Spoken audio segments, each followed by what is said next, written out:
What is the limit as x approaches 3.141 from the right of f of x if f of x is some negative gross number times log base 2 of x minus 3.141 plus 14.156? All right, so this is what's going on here. Regular log, right, it's going to look like this.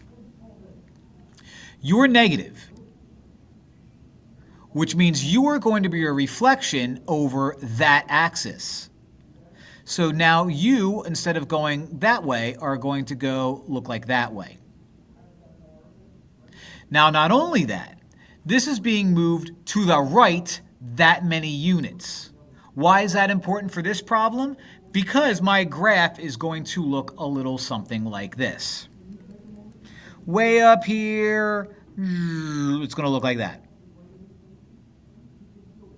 They want us to find out what happens as we approach 3.141, which, by the way, is this number right here, from the right. Well, as I approach that number from the right, I am going upwards, which means I'm going up to positive infinity.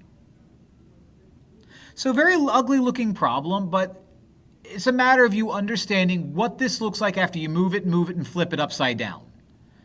Okay?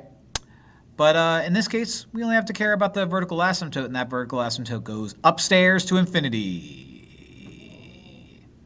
and beyond.